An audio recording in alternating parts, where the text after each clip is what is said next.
और अब बात आनंद मोहन की। बिहार की नीतीश सरकार के एक फैसले ने सियासत में भूचाल ला दिया है। यह एक ऐसा फैसला है जिससे बाहुबली आनंद मोहन जेल से रिहा हो रहे हैं। एक डीएम के कत्ल में उम्र कैद की सजा काट रहे आनंद मोहन की इस रिहाई से बीजेपी समेत कई दलों ने नीतीश सरकार पर गंभीर सवाल भी उठाए। हालांकि तमाम सवालों पर खुद आनंद मोहन ने जवाब भी दिया है। उधर आईएएस एसोसिएशन ने भी नीतीश सरकार से यह फैसला वापस लेने की मांग कर दी है।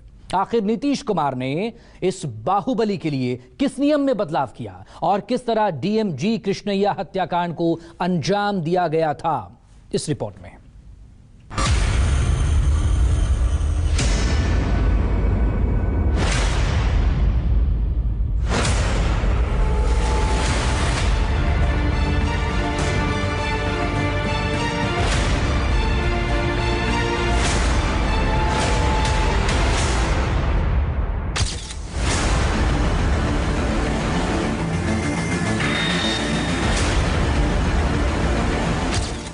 जो था कभी जंगल राज का प्रतीक, बिहार में अब सब हो गया अतीत।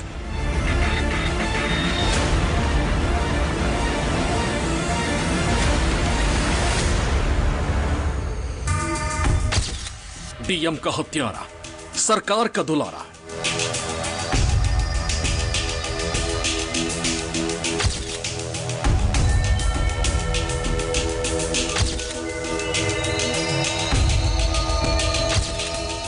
बाहुबली के लिए कानून में संशोधन, अब आजाद कुख्यात आनंद मोहन।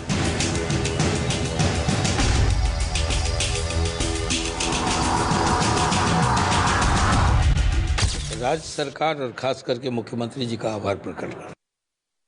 बाहुबली, माफिया, डॉन, जंगल राज के प्रतीक और ना जाने किन किन नामों से यह शख्स जाना जाता है। नाम है आनंद मोहन, पहचान बिहार का बाहुबली और पूर्व सांसद। सजा पहले फांसी, फिर उम्र कैद। पिछले करीब 15 सालों से सहरसा जेल में अपने गुनाहों की सजा काट रहे आनंद मोहन अब आजीवन के लिए आजाद हो रहा है। बेहद ही गंभीर अपराध में सजा पा चुका यह बाहुबली अब जेल से रिहा हो रहा है। एक डीएम की हत्या का यह गुनहगार अब हमेशा के लिए सलाखों से बाहर आ रहा है और यह सब मुमकिन हुआ है बिहार की नीतीश सरकार के एक फैसले की वजह से। आपको आनंद मोहन की वो पूरी अपराध कथा बताएंगे कि कैसे एक डीएम को बेरहमी से मौत के घाट उतार दिया गया था। लेकिन उससे पहले जरा समझिए कि जिस आनंद मोहन को कोर्ट से आजीवन सजा मिली हुई थी, वो नीतीश सरकार के एक फैसले से कैसे अब आजाद हो रहा है। 10 अप्रैल को नीतीश सरकार ने जेल मैनुअल में एक बड़ा बदलाव किया। इस बदलाव के तहत जेल मैनुअल के उस खंड को हटा दिया गया जिसमें अच्छा व्यवहार होने के बावजूद सरकारी अफसरों के कातिलों को रिहाई देने पर रोक लगी हुई थी। इस नियम के संशोधन होते ही आनंद मोहन को जेल से बाहर निकलने का हमेशा के लिए रास्ता साफ हो गया। या यूं कह लीजिए कि नीतीश सरकार ने कुख्यात आनंद मोहन को जेल से बाहर निकालने की तरकीब निकाली है। नीतीश सरकार ने बिहार जेल नियमावली 2012 के नियम 481(1)(a) में संशोधन किया है। इसमें पहले यह प्रावधान था कि सरकारी अफसर की ऑन ड्यूटी हत्या करने पर उम्र कैद की सजा पा चुके अपराधियों को अच्छा आचरण होने के बावजूद भी रिहाई नहीं हो सकती है। यह नियम सरकारी अधिकारी की हत्या, एक से ज्यादा मर्डर, डकैती, बलात्कार, आतंकवादी साजिश रचने के दोषियों पर लागू होता था। लेकिन बिहार सरकार ने इस नियम में संशोधन कर दिया। अब ऑन ड्यूटी सरकारी अधिकारी का मर्डर भी सामान्य हत्या की कैटेगरी में आ गया, जिससे उम्र कैद की न्यूनतम सजा पूरी करने के बाद कोई भी अपराधी जेल से बाहर आ सकता है। अब ऐसे में सवाल उठता है कि बिहार सरकार को जेल नियमावली 2012 में बदलाव करने की जरूरत क्यों पड़ी। यही नीतीश कुमार ने 2012 जेल नियमावली में नियम बनाया था कि कोई सरकारी कर्मचारी या कोई सरकारी अधिकारी की ऑन ड्यूटी कोई व्यक्ति हत्या करता है तो उनको जो भी सजा कोर्ट के द्वारा दी जाएगी उस सजा को उनको भुगतनी पड़ेगी। इनके साथ जो ये नियम बने हुए थे, इस नियम से भी सरकार तब तक अलग हट के निर्णय नहीं ले सकती थी जब तक उस नियमावली में परिवर्तन नहीं करती। इसलिए वो ऑन स्पॉट सरकारी अधिकारी की जो हत्या में जो इनकी संलिप्तता की बात कोर्ट ने मानी और जिसके आधार पर सजा सुनाई, उस मैनुअल में इनको परिवर्तन करना पड़ा ताकि आनंद मोहन को पहले रिहा किया जा सके। बिहार सरकार के फैसले और उसके तहत आनंद मोहन की रिहाई का मसला उठते ही प्रदेश से लेकर देश तक सियासी बवाल मच गया। बीजेपी से लेकर बीएसपी चीफ मायावती तक नीतीश सरकार पर हमलावर हो गई।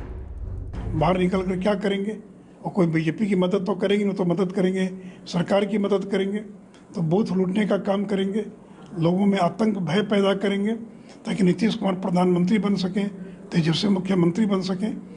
देखिए, मुख्यमंत्री प्रधानमंत्री कोई बने, लेकिन अपने राजनीतिक स्वार्थ के लिए अगर आप इस प्रकार का निर्णय करते हैं तो ये जनहित में नहीं है, ये दलित विरोधी निर्णय है, ये लोकतंत्र विरोधी निर्णय है। नीतीश जी, आपने उस दलित और पिछड़ा विरोधी आनंद मोहन सिंह को अपने deputy chief minister Tejashwi Yadav, उनके पिता लालू यादव और कांग्रेस नेताओं के कहने पर अपने जेल मैनुअल में बदलाव करके आनंद मोहन को बाहर निकाल दिया है। याद है आनंद मोहन कौन थे? मंडल कमीशन का विरोध करने वाला, और उन्होंने मंडल कमीशन के व्यूअर में बिहार पीपुल्स पार्टी बनाई थी। उनका अपना एक गिरोह था। क्या काम था उनका? दलित और पिछड़ों का जो उफान आ रहा था उनको सबक सिखाना, और ऐसे व्यक्ति को जो दलितों पिछड़ों का विरोधी रहा हो, जिसने जी कृष्णैया की हत्या की हो, उसको आपने बाहर निकाला है। करने पर ही आधारित मायावती ने नीतीश सरकार के इस फैसले को दलित विरोधी तक करार दे दिया।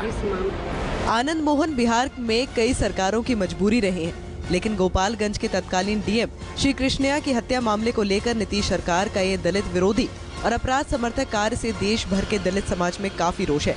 चाहे कुछ मजबूरी हो, किंतु बिहार सरकार इस पर जरूर पुनर्विचार करे। अपनी रिहाई से पहले आनंद मोहन अपने बेटे के सगाई के लिए 15 दिन के लिए पेरोल पर थे।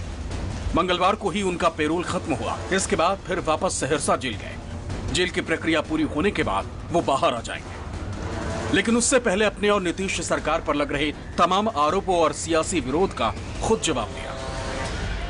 आजीवन कारावास की सजा का मतलब होता है 20 साल। 6 साल सुप्रीम कोर्ट का निर्देश है परिहार दो। अगर वो काम करता है, अच्छे आचरण है, तो परिहार दो, तो 14 साल होते हैं। 1.5 साल ज्यादा काट ली। न्यायालय ने सजा दी, उतना पूरा कर लिया, छोड़ना तो है। मायावती को नहीं जानता, कौन मायावती है, कैसी मायावती है, कहाँ की मायावती है, नहीं जानते। गुजरात में भी नीतीश कुमार और आरजेडी के दबाव में कुछ फैसला हुआ है, उसको जाके देख लीजिए। माला पहना के कुछ लोग छोड़े गए हैं, वो आरजेडी और नीतीश कुमार के दबाव में। इतना ही नहीं, आनंद मोहन ने अपनी रिहाई से पहले 2024 के लोकसभा चुनाव के लिए भी बड़ा ऐलान कर गए। सक्रिय राजनीति में थे, सक्रिय राजनीति में रहेंगे। हमने कहा कि मजबूत केंद्र के खिलाफ विकलांग प्रतिपक्ष नहीं चल सकता। अगर ऐसा होता है और लगातार विपक्ष कमजोर रहा तो देश में तानाशाही का खतरा होता है, जनतंत्र खतरे में पड़ता है। आनंद मोहन के समर्थन और बीजेपी पर पलटवार के लिए खुद नीतीश के खासम खास और जेडीयू के अध्यक्ष ललन सिंह सामने आए। ललन सिंह ने ट्वीट कर कहा, आनंद मोहन की रिहाई पर अब बीजेपी खुलकर आई है। पहले तो यूपी की अपनी बी टीम से विरोध करवा रही थी।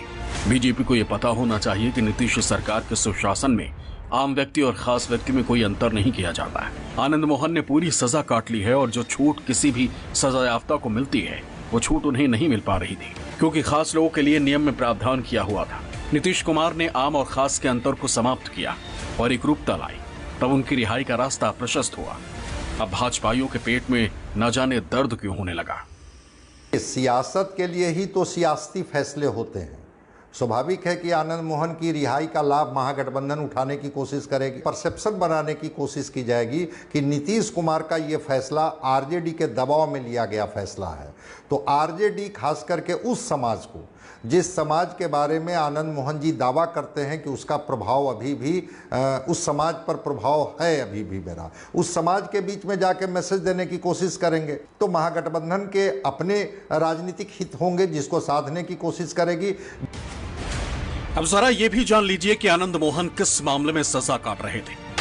तारीख 5 दिसंबर 1994, जगह मुजफ्फरपुर, बिहार। गोपालगंज के तत्कालीन डीएम जी कृष्णैया एक विशेष मीटिंग में शामिल होकर वापस गोपालगंज लौट रहे थे। वो अपनी लाल बत्ती वाली सरकारी कार में सवार थे। उनके साथ एक सरकारी गनर और ड्राइवर कार में मौजूद थे। बताया जा रहा है कि बिल्कुल भी अंदाजा नहीं था कि आगे हाईवे पर क्या हंगामा हो रहा है। असल में उससे एक दिन पहले यानी 4 दिसंबर को उत्तरी बिहार का एक कुख्यात अपराधी छोटन शुक्ला मारा गया था, जिसकी वजह से मुजफ्फरपुर इलाके में भारी गुस्सा था। लोग सरकार और पुलिस से खासे नाराज थे। छोटन शुक्ला की लाश को सड़क पर रखकर प्रदर्शन कर रहे थे।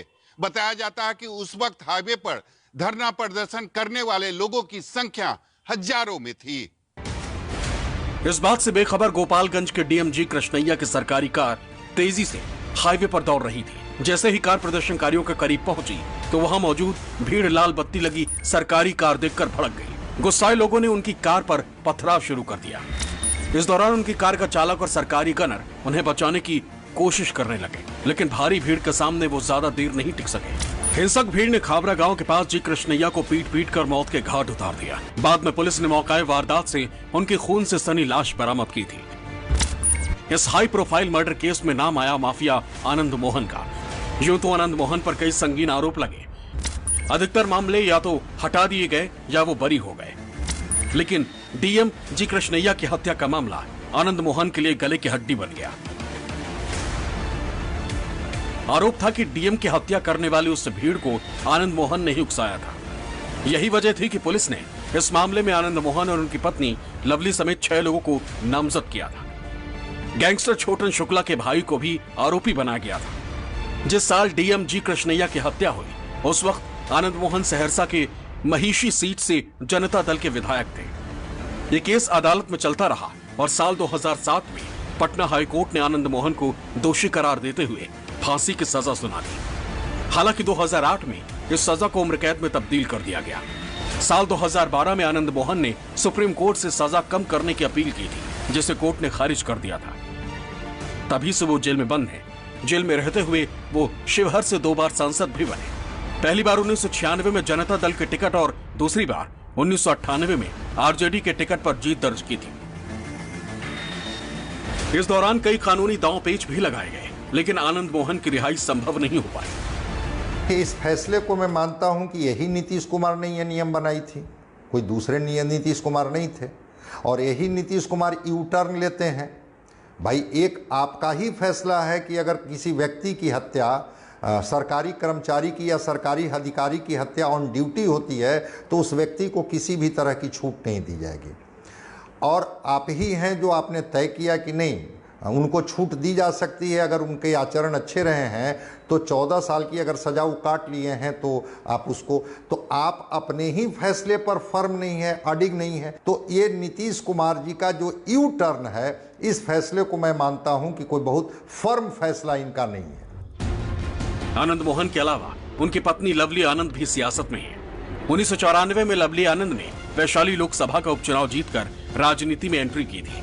हालांकि उसके बाद वो कई चुनाव लड़ी, सफलता नहीं मिली। वहीं बेटा चेतन आनंद शिवहर विधानसभा सीट से मौजूदा वक्त में आरजेडी के विधायक हैं। ऐसे में अब आनंद मोहन की रिहाई के बाद 2024 के लोकसभा चुनाव और 2025 के विधानसभा चुनाव में क्या असर पड़ता है, ये तो आने वाला वक्त ही बताएगा। लेकिन आनंद मोहन की ये बिहार सरकार के एक फैसले की वजह से हुई है। इस पर सवाल और सियासत जरूर गर्म है।